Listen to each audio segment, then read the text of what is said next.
And this is why when some rabbis passed by him, they cursed him, and he said, Salaam alaikum, Shalom alaikum, or however he said it.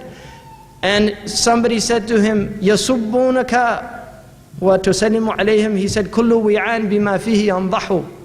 He said, they curse you and you greet them. He said, vessels can only pour forth what they contain. And this is the akhlaq of the prophets, all of them, Abraham, Moses, Yahya, and our Prophet sallallahu alaihi wasallam, Muhammad. And I would like to finish. I wrote a poem, and it's a tradition in our community, and I'm so glad to see Sidi Abdul Hakim. And I'll tell you, I was really exhausted after several trips, and I got this invitation, and I couldn't make it. And that's why I couldn't make it, because if you man ya'tamidu ala hawlihi wa quwwatihi, he can't do anything. If you depend on your own strength, you can't do anything. That's why al-ghafilu idha asbaha yanzuru madha af'alu al-yawm.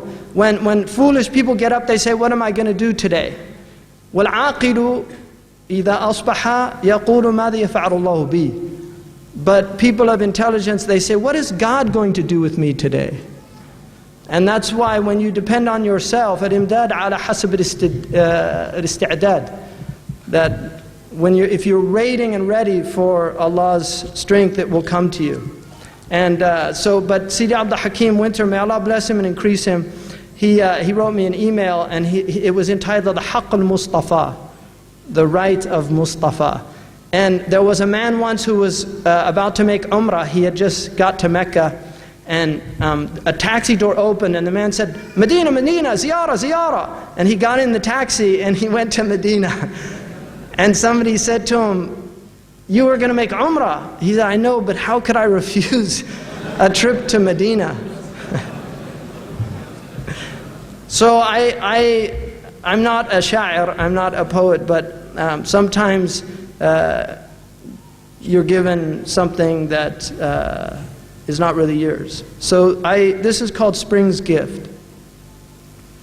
And we forget that not only was he born in spring, but his favorite color was green. And green is a beautiful color, and I'll just tell you one little secret about green. Green is the first color that the eye can identify in the morning, and it's the last color that the eye sees before the light of the sun goes out. It's the first and the last. And he was the first prophet, and he was the last prophet. And green is also the source of material life, because without green, without photosynthesis, which is the creation of life, yuwallid an-nur. Photosynthesis, it means in Greek, tawlid an-nur. It's what's bringing light and using light. It's the synthesizing of light so that light is transmitted into green that we eat. And all that we sustain ourselves with is light. Photosynthesis is all that we sustain ourselves with. Because if you eat a cow or a lamb or a sheep, it's from the photosynthesis. It could only have become a cow because of light. It's light. That's everything. It's light. And that is why the Prophet ﷺ is the spiritual mechanism of photosynthesis in our world. He is this light that comes from the heaven comes into the prism of prophecy, and it transmits this extraordinary spectrum of light that becomes visible, because real light is invisible. You can't see it. We cannot see white light. We only see traces of it, but we can't see a photon. We can't see it.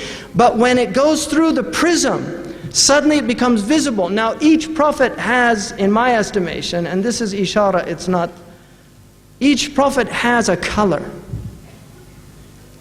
And if you look at the prism, it goes from red all the way to violet.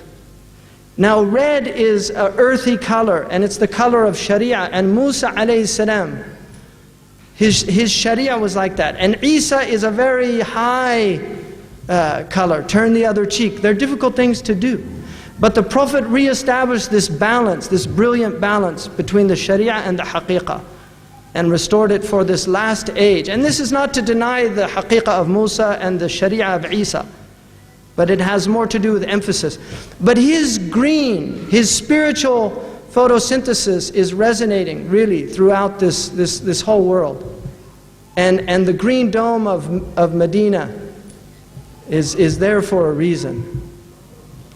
So when you look out in this green, verdant land that you've been blessed to live in, this England, really, this is a land that if the Prophet looked on it, it would make him happy. I believe that. It's a green land. But we want it green with Iman, not green with envy. Spring's gift. I envy the sand that met his feet. I'm jealous of honey he tasted sweet, of birds that hovered above his head, of spiders who spun their sacred web. To save him from his enemies, I envy clouds formed from the seas that gave him cover from the heat of a sun whose light could not compete with his, whose face did shine so bright that all was clear in blinding night. I envy sightless trees that gazed upon his form completely dazed, not knowing if the sun had risen, but felt themselves in unison with those who prayed and fasted too, simply because he told them to. With truth and kindness, charity from God who gave such clarity, his mercy comes in one he sent to mold our hearts more heaven bent. I envy all there at his side who watched the turning of the tide as truth prevailed and falsehood fled and hope restored life to the dead. Women and men through him found grace to seek together God's noble face. I envy the cup that gave him drink, his thoughts that helped us all to think, to be one thought that passed his mind, inspiring him to act so kind. For me, this world is not one jot, if I could simply be a thought, from him to God throughout the ages, as revelation came in stages. I pity all who think it odd to hear him say there is one God, or he was sent by God to men to hone their spirit's acumen. It's pride that blinds us from the sight that helps good men to see his light. He taught us all to be God's slaves, and he will be the one who saves humanity from sinful pride. Muhammad has God on his side. So on this day be blessed and sing, for he was born to grace our spring. With lilies, flowers, life's rebirth, in a dome of green like his on earth. Jazakumullah khairan.